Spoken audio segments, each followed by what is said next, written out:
Good morning. We're here in Bordsey. Good morning.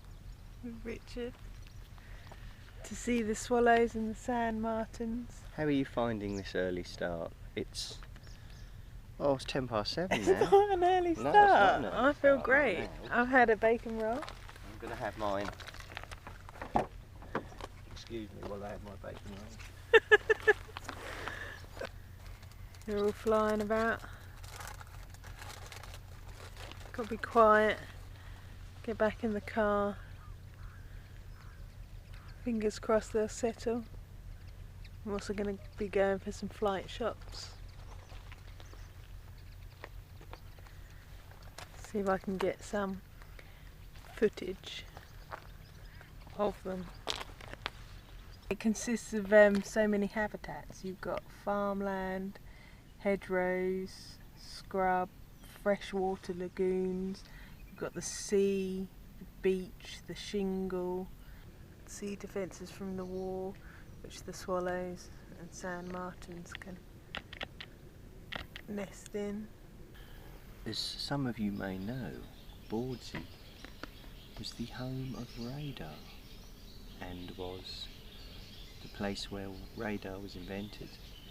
So during and around the time of the Second World War, this area around here was extremely top secret and extremely important to the outcome of the war. And now it's extremely important to the outcome of the wildlife. And I think we've got some landing. So we have to go. Hold on. I'll be back.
Gemma has found herself perched on top of one of the old bunkers.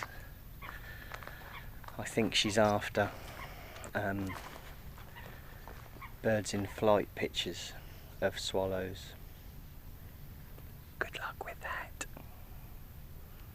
But she's a trier, and she has been known to succeed on several occasions. Do you think you've got any birds in flight? Oh yes, definitely. What I found is best is to actually just pick one bird and stay with it and focus that. Which will be a handy technique at Skoma next week. Yes. You're looking forward to Skoma, Gemma? Is it next week? It's next week, because you've never been, have you? No, I haven't been, no. Puffins aren't really my thing. What?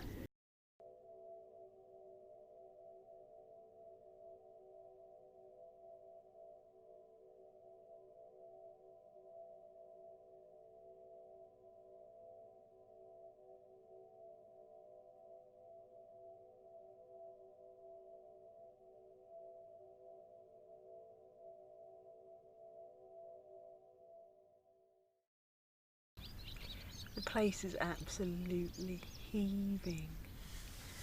It's been a really successful day. Rich has got the drone up and taking footage of the area. I've been getting some flight shots of the swallows. It's really hot. There's millions because there's just bugs and bugs and bugs. They're hovering across the reeds, catching all their breakfast.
Now the swallows and sand martins are highly adapted to aerial feeding, so they spend their lives on the wing.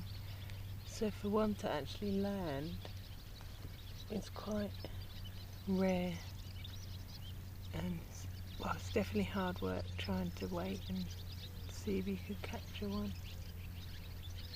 But with so many here, this is definitely my favourite location to get one perched or in flight.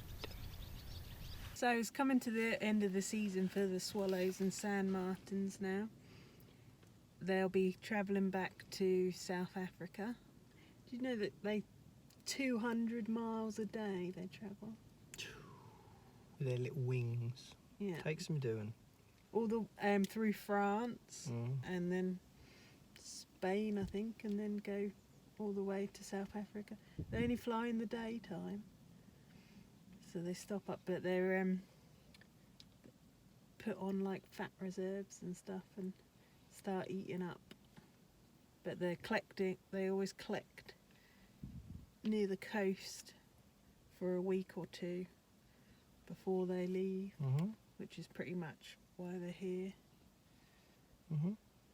So we hope you enjoyed the video, learned something, or even if you didn't, just enjoyed it, and we'll see you next time.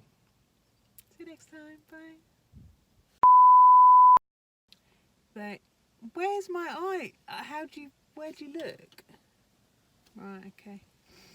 Because do my eyes look like I'm looking at the camera? Yes, then? Definitely, 100%. You just need to look at here. I know, but then I'm looking. No, just look here. Yeah, right, okay. Like us, if you're going to go on a long journey or do something for a long period of time, you start eating properly, feeding up, and getting ready to go. Is that what I've been doing for the last 10 years? Just 10? Yeah, just 10. When are you ready to go?